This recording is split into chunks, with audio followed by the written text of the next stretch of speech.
Hi everyone. In this modern world, we require many modern problems as well as we need many modern solutions.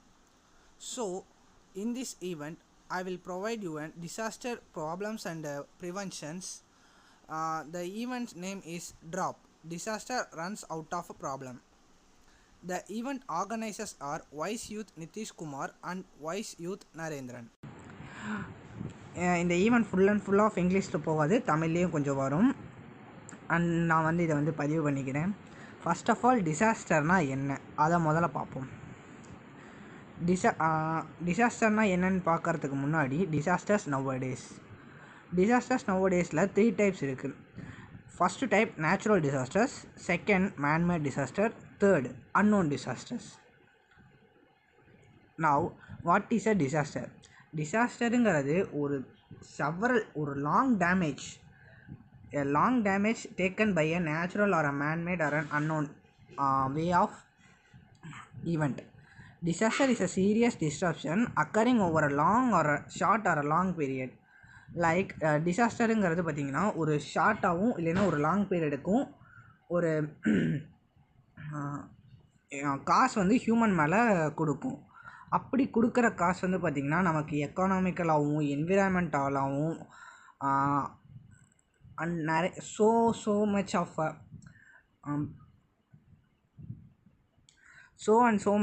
Resource loss கொடுக்கும். அது பார்த்திங்கன்னா நம்மளால் திருப்பி recover ஆகாமலையும் இருக்கலாம். Like ஒரு earthquake ஏற்பட்டால் அந்த இடமே அழிஞ்சு போகிற மாதிரி ஒரு டிசாஸ்டர்ஸ் உண்டு. First of all, natural disasters. What is a natural disaster? Natural disaster, it is a process that may cause loss of life, injury or health impacts, damage to properties, loss of livelihoods, service and social economical disruption or damage. Like இப்போது nature நம்ம நேச்சரை சரியாக treat பண்ணலைன்னா nature நம்மக்கிட்ட சரியாக treat பண்ணாது. Like karma is a boomerang. அதே மாதிரி இப்போது இந்த நேச்சர் மூலியமாக லைக் பார்த்திங்கன்னா இப்போ நம்ம வாட்டர் திடீர்னு பார்த்திங்கன்னா சுனாமிஸ் வரும். ஆனால் அந்த சுனாமிஸ் வரத்துக்கான ப்ரீகாஷன்ஸ் நமக்கு முன்னாடியே தெரியும். லைக் பார்த்திங்கன்னா அந்த ஷோரில் இருக்க தண்ணி பேக்வர்ட்ஸாக இழுக்கும், தண்ணி தனக்குள்ளே இழுக்கும். அந்த மாதிரி பார்த்திங்கன்னா அது உருவாகி நம்மளுக்கு காசு கொடுத்துச்சுன்னா அது பார்த்திங்கன்னா ரொம்ப பெரிய டேமேஜஸ் உண்டாக்கும். அதனால் நமக்கு சிலர் இறந்து போகலாம், சிலர் ஹெவி ஹெல்த் இம்பேக்ட்ஸ்னால இது பண்ணலாம். அந்த இருக்கிற வீடும் full and full of damage ஆகிடலாம். லைக் நிறைய டிஸ்டர்பன்ஸ் ஆகலாம். இப்போது நேச்சுரல் டிசாஸ்டர்ஸில் என்னென்ன இருக்குன்னா like earthquakes, landslides, volcanic eruptions, floods, ஹரிக்கேன்ஸ், tornadoes, பிளிஸார்ட்ஸ், tsunami, cyclones and several pandemics. இந்த மாதிரி நேச்சுரல் டிசாஸ்டர்ஸ்னால் சொல்லிகிட்டே போயிட்டுருக்கலாம், நிறைய இருக்குது. அண்ட் பார்த்திங்கன்னா அந்த காலத்தில் அவ்வளோக்கா ப்ரிவென்டிவ் மெஷர்ஸ் இல்லாத காரணத்தினால ஸோ மெனி பீப்புள்ஸ் பார்த்திங்கன்னா இதனால் பார்த்திங்கன்னா இறந்துருக்காங்க. நெக்ஸ்ட்டு மேன்மேட் டிசாஸ்டர்னால் என்ன? நம்ம இப்போ ஒரு இண்டஸ்ட்ரி நம்ம இப்போ ஒரு இண்டஸ்ட்ரீஸ் வைக்கிறோம்னா அந்த இண்டஸ்ட்ரியிலேருந்து வர கழிவு நீர்கள் அது பார்த்திங்கன்னா வாட்டரை ஃபுல் அண்ட் ஃபுல்லாக டேமேஜ் ஆகுது. ஸோ வாட்டர் பொல்யூட் ஆகுது. அது பார்த்திங்கன்னா அந்த வாட்டர் நம்மளால் யூசேஜும் பண்ண முடியல. அப்படி இல்லைன்னா அந்த இண்டஸ்ட்ரியில் ஏற்படுற தீ விபத்துக்கள், ஃபயர் ஆக்சிடென்ட்ஸ் நிறைய இருக்குது. Human-made disasters. Humans instigated disasters are the consequence of technologies or human assaults. அதோட எக்ஸாம்பிள்ஸ் என்னென்னு பார்த்தீங்கன்னா stampedes, fires, transport accidents, industrial accidents, oil spills, terrorist attacks, nuclear explosions, nuclear radiations, war and deliberate attacks. So many can be put in this category. So பார்த்திங்கன்னா ஒரு incident ஆகுதுன்னா அந்த incident இப்போ அந்த இன்சிடெண்ட்டுங்கிறது ஒரு டிசாஸ்டர். அந்த டிசாஸ்டர் யாருனால? ஹியூமன்ஸ், நம்மளால் create ஆகப்படுது. அப்படி நம்மளால் க்ரியேட் ஆகப்படுற டிசாஸ்டர்ஸ் பார்த்திங்கன்னா பெருமளவில் மற்ற பீப்புளுக்கு பார்த்திங்கன்னா ஹியூஜ் அமௌண்ட்டாக அவங்களுக்கு பார்த்திங்கன்னா லாஸ் உண்டாக்கும். நவ் எதனால் ஹேப்பன் ஆகுது? ஏன் ஏன் ஹேப்பன் ஆகுது அப்படிங்கிறதும் இதோட ப்ரிவென்டிவ் தான் பார்க்க போகிறோம். அதுதான் இந்த ஈவெண்ட்டோட நோக்கம். இந்த ஈவெண்ட்டோட ஃபுல் அண்ட் ஃபுல் நோக்கம் என்னென்னா, நீங்கள் இதிலேருந்து எப்படி பாதுகாத்துக்கணுங்கிறதும் அண்ட் வந்து பார்த்திங்கன்னா இதை வந்து நம்ம எப்படி ஸ்டாப் பண்ணுறதுங்கிறத பற்றி தான் நம்ம இப்போ பார்க்க போகிறோம். நம்ம சொல்லிட்டு போனால் ஃபுல் அண்ட் ஃபுல்லாக நிறையா இருக்குது, நிறைய டிசாஸ்டர்ஸ் எடுத்து நிறையா சொல்லிட்டு போகலாம். நாங்கள் இங்கே வந்து ஸ்பெசிஃபிக்காக 3 or 4 தான் எடுத்திருப்போம். ஒவ்வொரு டாப்பிக்லேயும் 3 or 4. ஃபர்ஸ்ட் எர்த்குவாக்குங்கிறது பார்த்திங்கன்னா ஒரு குவாக் ஆர் டெர்மர் ஆர் டெம்பலர் அந்த எர்த்தோட சர்ஃபேஸை டோட்டலாக ஷேக் பண்ணி அந்த இடத்துல ஒவ்வொரு இடத்துலையும் பிளவுகள் கொண்டு வர்றதுக்கு பேர் தான் எர்த்குவாக். அந்த எர்த்குவாக்கில் பார்த்திங்கன்னா லித்தோஸ்பியர்னு இருக்கும். அங்கே தான் சீஸ்மிக் வேவ்ஸ் வந்து ஃபார்ம் ஆகும். அந்த சீஸ்மிக் வேவ்ஸ் வந்து சரியாக இதாகலைன்னா தான் சடன் ரிலீஸ் ஆஃப் எனர்ஜி இந்த சீஸ்மிக் ரேஸ் தான் இந்த எர்த்குவாக்ஸை காஸ் பண்ணுது.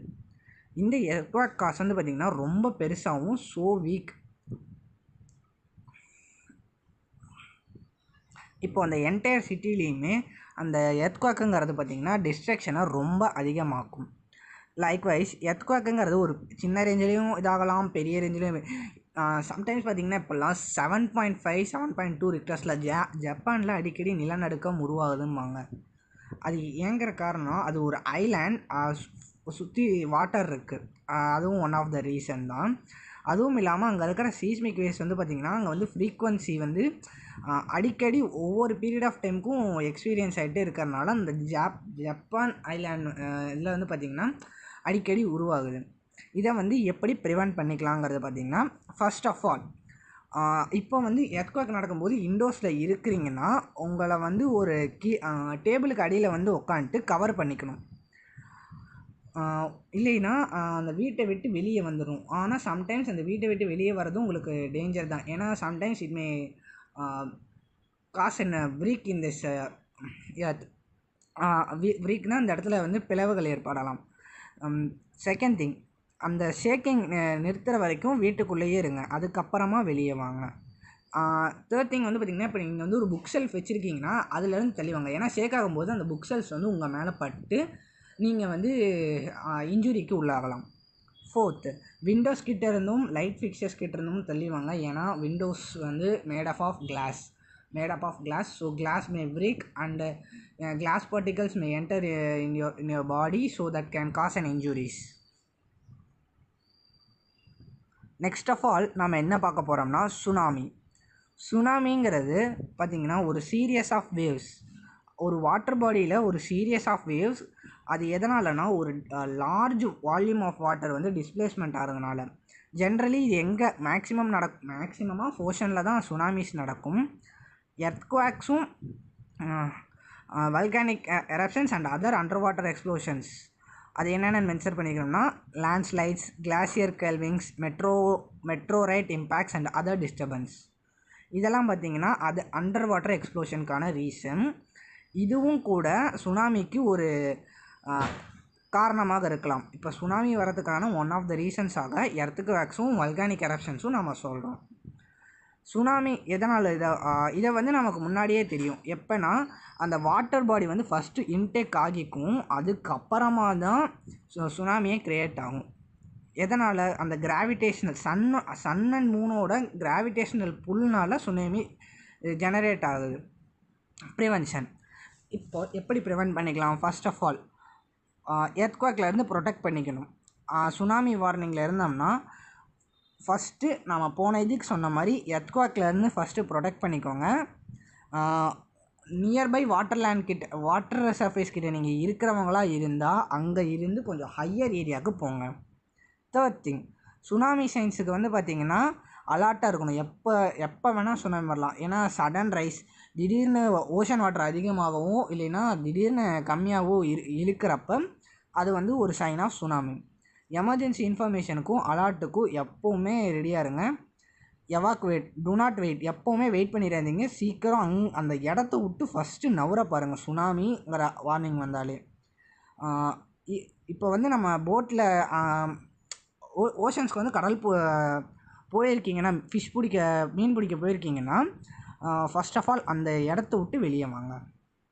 Next volcanic eruptions. வல்கானிக் எரப்ஷன்ஸ்னால் என்ன? ஒரு வால்கானோவில் இப்போ வந்து பார்த்திங்கன்னா அந்த ஃபயர் பால்ஸ் வந்து எப்போவுமே சைலண்ட்டாக தான் இருக்கும். அந்த லாவா சம்டைம்ஸ் எர்த்குவேக்ஸ்னால லாவாஸ் வந்து டிஸ்டிங்கிஷ் ஆகி வல்கானிஸ்டாக இதாகும். அந்த வல்கானிக் எரப்ஷன்ஸில் இருந்து லாவாங்கிறது ஒன்று வெளியே வரும். அந்த லாவா தான் அந்த வல்கானிக் எரப்ஷனில் லாவா தான் இதாகும். லாவா அண்ட் தெர்ஃபா ஆஷஸ். இப்போ வந்து பார்த்திங்கன்னா வல்கானிக் எரப்ஷனுக்கு முன்னாடி அங்கே இருக்கிற அந்த வல்கானோவில் ஆஷ் வந்து எப்போவுமே ரெகுலராக ஆஷ் வந்து போயிட்டுருக்கும். ஆஷ்னால் அந்த கருப்பு மண்டலம் வந்து போயிட்டுருக்கும். அந்த கருப்பு மண்டலம் எப்போ ரொம்ப அதிகரிக்குதோ அப்போ வந்து பார்த்திங்கன்னா வல்கானோ எரப்ஷன்ஸ் அதிகமாக உண்டாகும். அதுலேருந்து வர லாவா அண்ட் தெஃப்ராலாம் வெளியே வரும். எப்படி ப்ரிவெண்ட் பண்ணிக்கலாம்? எமர்ஜென்சி இன்ஃபர்மேஷன்ஸ்லாம் ரெகுலராக பார்த்துட்ருக்கணும். செகண்ட் திங், வல்கானிக் எரப்ஷன் ஒரு வல்கானோ பக்கத்தில் நீங்கள் எங்கேயா ஷெல்டர் போட்டிருந்தீங்கன்னா குயிக்காக அந்த ஷெல்டர் விட்டு வெளியே வாங்க. ஏன்னா அந்த வல்கானிக் எரப்ஷன் எவ்வளோ ஸ்பீடாக அந்த லாவா வருதோ அவ்வளோ ஸ்பீடாக அந்த ஏரியா ஃபுல்லாக டெஸ்ட்ராய் பண்ணிடும். தேர்டு திங், எரப்ஷனுக்கு டவுன் ஸ்ட்ரீமில் இருக்கிற ஏரியாவை எப்போவுமே அவாய்ட் பண்ணிக்கோங்க. ஃபோர்த்து, அந்த ஃபாலிங் ஆஷ்லேருந்து, ஏன்னா அதுலேருந்து கூட உங்கள் மேலே பட்டு உங்களுக்கு ஸ்கின் டிசீஸோ ஸ்கின் வந்து பார்த்திங்கன்னா ஃபயரிஷ் ஆகி ஸ்கின் மேலே நெருப்பப்பட்டு அது வந்து பார்த்திங்கன்னா தோல் வந்து டிஃப்ரெண்ட்டாக அந்த இடம் மட்டும் தெரியும். ஸோ வந்து அந்த இடத்துல வந்து ஹெவி ஃபால் ஆஷ் இருக்கிற இடத்துல வந்து ட்ரைவ் பண்ணாதீங்க. இந்த 3 தான். ஏன்னா இந்த 3 தான் இப்போதைக்கு நமக்கு ரெகுலராக நடந்துகிட்ருக்கு. Earthquake, tsunamis and volcanic eruptions. இன்னும் நிறையா நடந்துகிட்ருக்கு டிசாஸ்டர்ஸ். அதை வந்து நீங்கள் வேணும்னு கேளுங்க, நாங்கள் வந்து தனியாக கூட எடுத்து தரோம். இந்த ஈவெண்ட் முழுக்க பார்த்திங்கன்னா உங்களுக்கு டிசாஸ்டரை எப்படி இது பண்ணலாம், ப்ரிவெண்ட் பண்ணலாம் அண்டு வந்து ப்ரொடெக்ட் பண்ணலாம். நேச்சுரல் வந்து ப்ரிவெண்ட் பண்ணுறது ரொம்ப கஷ்டம். அதனால் மேன்மேடை தான் நம்மளால் ப்ரொடெக்ட் பண்ண முடியும். நேச்சுரல்லேருந்து நம்ம ப்ரிவெண்ட் பண்ணிக்கலாம், மேன்மேட்லேருந்து ப்ரொடெக்ட் பண்ணலாம். அதை வந்து இப்போ வந்து அந்த இண்டஸ்ட்ரியில் இந்த மாதிரி நடக்குதா, அந்த இண்டஸ்ட்ரியை க்ளோஸ் பண்ணலாம். இதுதான் மேன்மேடுக்கும் நேச்சுரலுக்கும் இருக்கிற difference. Next of all manmade disaster. இந்த பிக்சர் பார்த்தாலே தெரியும்.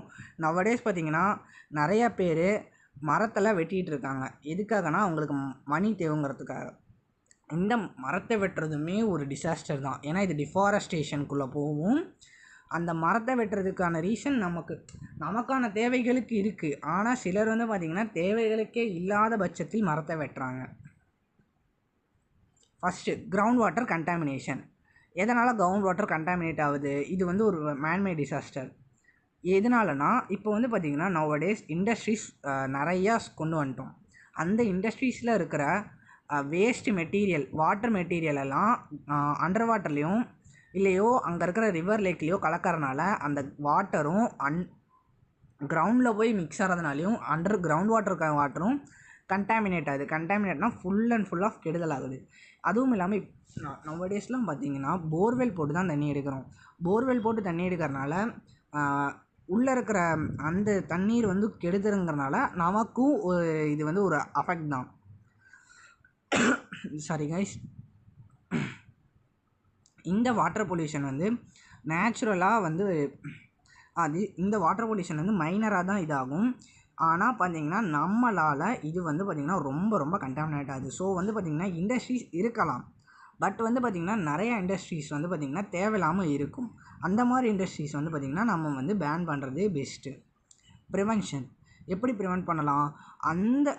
இப்போ வந்து பார்த்திங்கன்னா இந்த ப்ரிவென்ஷனுங்கிறது ஒரு ப்ரொடெக்ஷனும் கூட. இப்போ அந்த இண்டஸ்ட்ரீஸில் இருக்கிற வேஸ்ட் மெட்டீரியல்ஸை கரெக்டான வேல அவங்க டிஸ்போஸ் பண்ணியிருந்தாங்கன்னா இந்நேரப்போ வாட்டர் கண்டாமினேட் ஆகியிருக்காது. ஸோ அதே மாதிரி தான் சொல்கிறோம், அந்த கெமிக்கல்ஸையும் வாட்டரில் போடாமல் அந்த கெமிக்கலையும் கரெக்டாக டிஸ்போஸ் பண்ணணும். அந்த கெமிக்கல் வைக்கிறதுக்குனே தனியான ஒரு ஏரியாவை ஃபிக்ஸ் பண்ணி, அதுவும் வாட்டர் இல்லாத ஏரியாவாக ஃபிக்ஸ் பண்ணி அதை வந்து ஒரு ஸ்டோரேஜில் ஃபில் பண்ணிவிட்டு அந்த கெமிக்கலை எப்படி ப்ராப்பராக டிஸ்போஸ் பண்ணுறது முடியுதோ அந்த மாதிரி டிஸ்போஸ் பண்ணணும். நெக்ஸ்ட்டு கீழே அந்த மாதிரி இடத்துல வந்து பார்த்திங்கன்னா ஏதாச்சும் underground fuel oil tanks இருக்கான்னு பார்க்கணும். அப்படி ஃபியூயல் ஆயில் டேங்க்ஸ் லீக்ஸ் இருந்துச்சுன்னா அதை வந்து நம்ம ரீப்ளேஸ் பண்ணிடலாம் எபோவ் த கிரவுண்ட். நெக்ஸ்ட்டு வந்து பார்த்திங்கன்னா இந்த எல்லா கெமிக்கல்ஸையும் ஃபியூயல்ஸையும் சேஃபாக ஸ்டோர் பண்ணுறது. ஃபைனலி அந்த கெமிக்கல் யூசேஜே நம்ம கம்மி பண்ணிட்டோம்னா சுத்தமாக நமக்கு இது இருக்காது.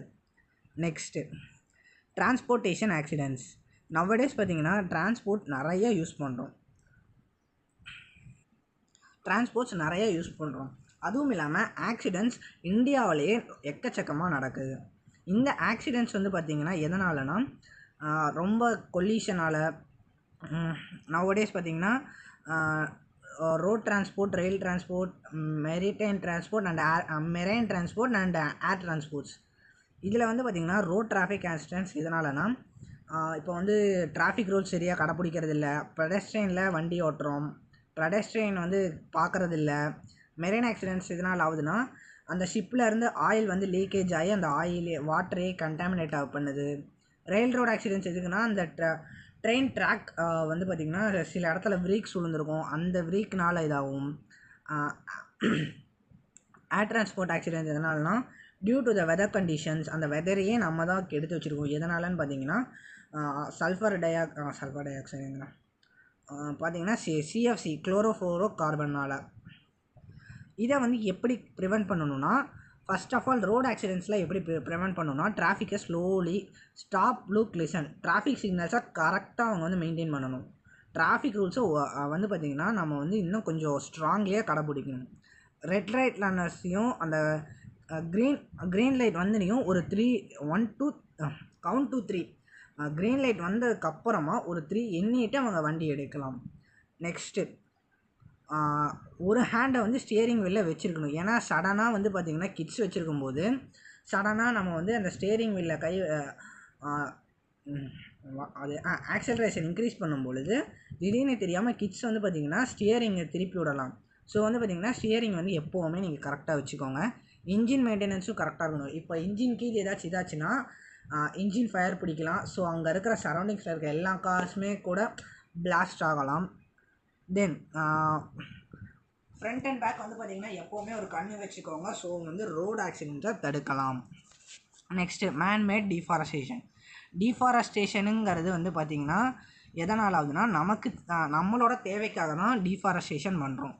ஆனால் இங்கே வந்து பார்த்திங்கன்னா நமக்கு தேவையில்லாமலே சிலர் வந்து டீஃபாரஸ்டேஷன் பண்ணுறாங்க. லைக் எதனாலனா கிராஸிங்காகவும், ஃபியூயலுக்காகவும், கன்ஸ்ட்ரக்ஷனுக்காகவும் ட்ரீஸ் வந்து டீஃபாரஸ்டேஷன் பண்ணலாம். அதுவும் பார்த்திங்கன்னா ஒரு குறிப்பிட்ட தேவைக்குன்னு சொல்லிட்டு பண்ணலாம். பட் வந்து பார்த்திங்கன்னா இங்கெல்லாம் அப்படி பண்ணுறதே கிடையாது. According to the world wild life fund மூலியமாக ஃபாரஸ்ட் வந்து 30% கவர் பண்ணுது. அது வந்து வேர்ல்டு வைல்ட் லைஃப் ஃபண்டு வந்து சொல்கிறாங்க. இதை வந்து எப்படி ப்ரிவெண்ட் பண்ணலாம்? ஒவ்வொருத்தரும் ஒவ்வொரு ட்ரீ அட்லீஸ்ட் பிளான் பண்ணணும். பேப்பர்ஸ் யூஸ் பண்ணுறத கம்மி பண்ணணும். ரீசைக்ளிங் அந்த யூஸ் பண்ண பேப்பரையே ரீசைக்ளிங்கையும் கார்ட்போர்டையும் ரீசைக்கிள் பண்ணலாம். தேர்டு வந்து பார்த்திங்கன்னா அந்த ரீசைக்கிள் ப்ராடக்ட்ஸே மேக்ஸிமம் யூஸ் பண்ணணும். ஃபிஃப்த்து குறிப்பிட்ட அளவு மட்டும்தான் நமக்கு உட்டு தேவை. இப்போல்லாம் பார்த்திங்கன்னா மேக்ஸிமம் ஸ்டீல் ப்ராடக்ட்ஸே வருது, உட் ப்ராடக்ட்ஸ் அவ்வளோக்கு வரதில்லை. பட் வந்து பார்த்திங்கன்னா இருந்தாலும் டீஃபாரஸ்டேஷன் நடக்குது. அதை வந்து ரெடியூஸ் பண்ணணும்னா ரெகுலராக வந்து பார்த்திங்கன்னா மந்த்லி ஒன்ஸ் இங்கே இருக்கிற வேர்ல்டில் இருக்கிற ஒவ்வொருத்தரும் 2 ட்ரீஸ் ஆச்சு பிளான் பண்ணணும். ஃபயர் வுட்டை அதிகமாக பேர்ன் பண்ணக்கூடாது. இதுதான் மேன்மேட் டிசாஸ்டர்ஸ் நாங்கள் எடுத்துருக்கிறது. தென் ஃபைனலாக வந்து பார்த்திங்கன்னா இதை எப்படி ரெக்கவர் பண்ணலான்னா மிட்டிகேஷன் அண்ட் ப்ரிவென்ஷன். ஃபஸ்ட்டு வந்து பார்த்திங்கன்னா அதை ப்ரிவென்ட் பண்ணிவிட்டு நாம் வந்து இப்போ ஒரு ப்ரிப்பேர் பார்க்கணும். இப்போ வந்து இந்த மாதிரி ஒரு டிசாஸ்டர்ஸ் வருதா, நாம் வந்து ரெடியாக இருக்கணும். எதுக்காக இருந்தாலும் ரெடியாக இருக்கணும். தென் தேர்டு ரெஸ்பான்ஸ். அதுக்கான ரெஸ்பான்ஸையும் நம்மளே ஏற்றுட்டு அந்த டிசாஸ்டர் நடந்து முடிஞ்சதுக்கு அப்புறம் எப்படி ரெக்கவர் ஆகிறதுன்னு இருக்கணும். இதுதான் ஜென்ரல் மெத்தட். ஃபைனலாக அன்னோன் டிசாஸ்டரில் ஒரு டிசாஸ்டர் டேமேஜிங் விண்ட்னா என்ன? Straight line winds to differentiate tornado காஸ்க்கெல்லாம் இதுதான் டேமேஜிங் விண்டு தான் டொர்னாடோ காஸ்க்காக முக்கியமான இதில் வந்து நமக்கு பல டேமேஜிங் விண்டு தான் அப்படிங்கிறதே தெரியாது. டேமேஜிங் விண்டை வந்து 50 to 60 mph எக்ஸீட் ஆகலாம். இப்போ இடிக்கும் போது தான் இந்த விண்ட்ஸ் எல்லாம் டேமேஜ் ஆகி அது வந்து பார்த்திங்கன்னா தண்டர்ஸ்டார்ம் டவுன்ஃபாலுக்கும் டொர்னாடோ டேமேஜுக்கும் காஸ் ஆகுது. எங்களுக்கு தெரிஞ்ச some of the unknown disasters என்னென்னா damaging winds, extreme heat, sink holes, hails. That's all guys, thank you.